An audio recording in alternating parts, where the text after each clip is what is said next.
Hey everyone, welcome back to the podcast. Today we're talking about a skill that sometimes gets less attention than speaking or listening. I think I know what this is, reading in English. Exactly that. Today we're talking about how to read in English more effectively and honestly, how to actually enjoy the process instead of feeling like a chore. I think this is such an important topic because reading can genuinely boost vocabulary, grammar, and overall comprehension all at the same time. That's such a good point to start with. Why do you think reading specifically offers so many combined benefits at once? Well, when you read, you're seeing correct grammar naturally used, learning new vocabulary in context, and absorbing sentence structure all simultaneously. Right, it's almost like a multi-skill workout compared to focusing on just one specific skill alone. Exactly. And unlike listening, reading also lets you control the pace completely, going as slowly or as quickly as you personally need. Let's talk about choosing the right material now, since I imagine this makes a huge difference in the experience. Definitely. One common mistake is choosing material that's far too difficult, which leads to frustration and eventually giving up completely. So how would you recommend finding the right level specifically? I'd suggest choosing material where you understand roughly 90% of the words without a dictionary. This keeps things challenging, but still genuinely enjoyable. So it's not about avoiding difficulty completely, but finding that sweet spot where you're stretched but not overwhelmed. Exactly right. Too easy and you won't grow much. Too difficult and you'll likely feel discouraged and stop reading altogether. Let's talk about genre now, since I imagine personal interest plays a huge role too. Absolutely. Reading about topics you genuinely care about, whether that's sports, cooking, mystery novels, or news, keeps you motivated to continue. So it's not just about language level, it's also about genuine personal interest in the content itself. Exactly right. If you're bored by the topic, even perfectly matched difficulty won't keep you reading consistently. Let's talk about a common mistake now, stopping to look up every single unfamiliar word. This is such a common trap. If you stop constantly, the reading experience becomes exhausting, and you lose the natural flow of the story or article. So what would you recommend instead when encountering unfamiliar words? Try guessing meaning from context first. Only look up a word if it repeats often, or if it's truly blocking your overall understanding. So it's about balancing understanding, with maintaining a smooth, enjoyable reading pace. Exactly right. Constant dictionary use actually reduces enjoyment and slows down your overall reading development. Let's talk about extensive reading now, since I know this is a specific technique worth mentioning. Sure, extensive reading means reading large amounts of relatively easy material, purely for enjoyment and general exposure, without stopping to analyze every detail. So this is different from studying a text closely word by word. Exactly right. Extensive reading builds fluency and natural intuition for the language through volume and enjoyment, rather than intense detailed analysis. Let's talk about intensive reading now as the opposite approach, worth balancing alongside extensive reading. Right. Intensive reading means studying a shorter text very closely, analyzing grammar, vocabulary, and structure in detail. So combining both approaches probably creates the most well-rounded improvement overall. Exactly right. Extensive reading builds fluency and enjoyment, while intensive reading builds deeper, more detailed understanding. Let's talk about reading speed now, since I imagine a lot of learners read quite slowly, especially at first. This is really common and completely normal. Reading speed naturally improves over time as your brain becomes more familiar with common patterns and vocabulary. So learners shouldn't feel discouraged if their reading speed feels slow in the beginning stages. Exactly right. Speed comes naturally through consistent practice. It's not something you need to force artificially early on. Let's talk about reading aloud now, since I know we've mentioned this technique in previous episodes too. Right. Reading aloud specifically helps combine reading practice with pronunciation and speaking practice all at the same time. So it's a great way to connect reading skills directly with actual speaking ability. Exactly right. This combination strengthens multiple skills simultaneously, making your practice time genuinely more efficient overall. Let's talk about taking notes while reading now, since I imagine this could help with retention. Definitely. Keeping a small notebook, jotting down useful words or phrases as you encounter them naturally really helps with long-term retention. This connects really well to our previous episode about building vocabulary that actually sticks. Exactly right. Words encountered naturally through reading often stick even better since they're connected to genuine context and interest. Let's talk about summarizing what you've read now as another helpful technique. Sure, after finishing a chapter or an article, try summarizing the main points either out loud or in writing using your own words. So you're actively processing the information, rather than just passively moving forward to the next section. Exactly right. This active processing significantly strengthens comprehension and memory compared to simply reading and immediately forgetting. Let's talk about different types of reading material now, since I imagine variety matters here too. Definitely. Mixing news articles, short stories, blog posts, and even social media captions exposes you to different styles and vocabulary. So variety in reading material creates a more well-rounded, flexible understanding overall. Exactly right.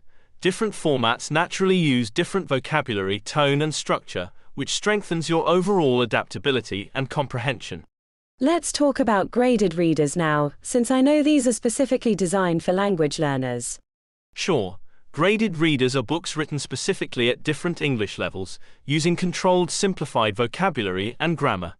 So they're specifically designed to match a learner's current level, rather than being written for native speakers originally. Exactly right.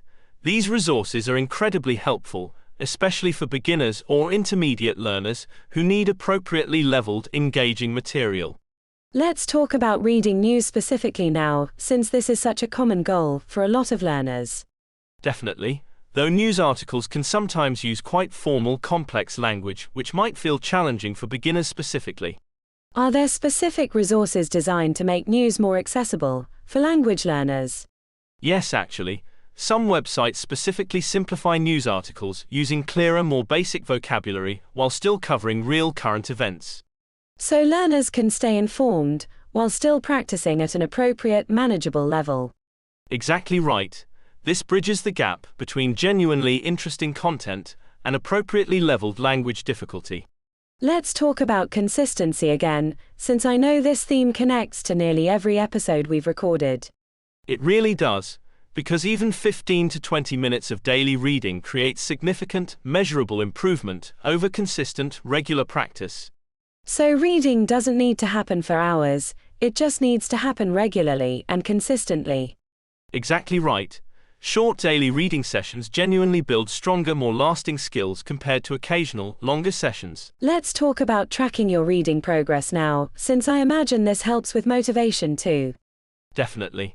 Simply noting which books or articles you've completed provides a genuine, visible sense of accomplishment over time. So seeing your own progress laid out clearly could really help maintain motivation, especially during slower periods. Exactly right.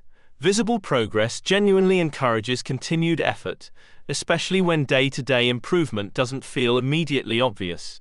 Let's talk about rereading now, since I imagine this offers some unique benefits too.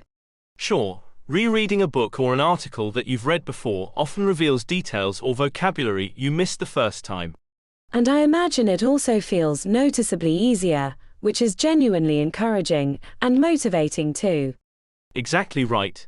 Rereading provides a really clear, tangible way to notice real improvement, since the same material now feels significantly easier. Let's talk about balancing enjoyment with focused learning now, since I imagine this connects to sustainability too. Definitely. If every single reading session feels like intense studying, motivation often drops quickly over time. So it's healthy to sometimes read purely for enjoyment, without heavily focusing on active learning techniques. Exactly right. Mixing pure enjoyment with occasional focused intensive reading sessions creates a much more sustainable, long-term habit. Let's talk about digital versus physical books now, since I imagine this is a common question too. Honestly, both work well, though digital formats often offer helpful features, like built-in dictionaries or instant translation right within the text itself. So digital reading might reduce some friction, especially for beginners still building vocabulary. Exactly right. That said, physical books offer their own genuine enjoyment too, so personal preference really matters here as well. Let's move toward wrapping up today's episode with some final practical advice. Sure, I'd say choose material you're genuinely excited to read, rather than material you feel obligated to read, purely for studying purposes. So enjoyment should really guide your reading choices, alongside appropriate difficulty level. Exactly right. When reading genuinely feels enjoyable, consistency naturally follows without requiring constant forced motivation. That's such an encouraging practical message for our listeners today. It really is. All right, I think it's time to summarize everything we've discussed today for our listeners. Great idea, let's go through the main points. First, choose material where you understand roughly 90% of words without needing a dictionary constantly. Second, prioritize genuine personal interest, alongside appropriate difficulty level. Third, avoid stopping to look up every single unfamiliar word, guessing meaning from context first instead. Fourth, practice extensive reading, large amounts of easy material purely for enjoyment and exposure. Fifth, balance this with intensive reading, closely analyzing shorter texts in more detail. Sixth, don't worry about reading speed initially, since it naturally improves through consistent practice. Seventh, try reading aloud occasionally, combining reading practice with pronunciation and speaking. Eighth, keep a small notebook, noting useful words or phrases as you naturally encounter them. Ninth, summarize what you've read, either out loud or in writing, to strengthen comprehension. 10th, mix different types of reading material for a more varied, well-rounded experience. 11th, try graded readers, especially if you're a beginner or early intermediate learner. 12th, use simplified news resources if you want to stay informed, while reading at an appropriate level. 13th, stay consistent, since even 15 minutes of daily reading creates real lasting improvement. 14th, try rereading familiar material occasionally, to clearly notice your own genuine progress. And finally, prioritize genuine enjoyment, since motivation naturally follows when reading feels enjoyable rather than forced. That's such a comprehensive, practical summary. I really believe if listeners apply even a few of these strategies, reading will start feeling much more rewarding and effective. I completely agree. Reading truly is one of the most powerful, flexible tools available for genuinely improving your English at your own personal pace. Well said. All right, everyone, that's it for today's episode. Thank you so much for listening and for practicing your English with us today. If you found this episode helpful, try reading just one short article or a few pages in English right after this episode ends. Great advice as always. Take care, everyone, and keep practicing consistently. We'll see you in the next episode. Bye, everyone. Bye.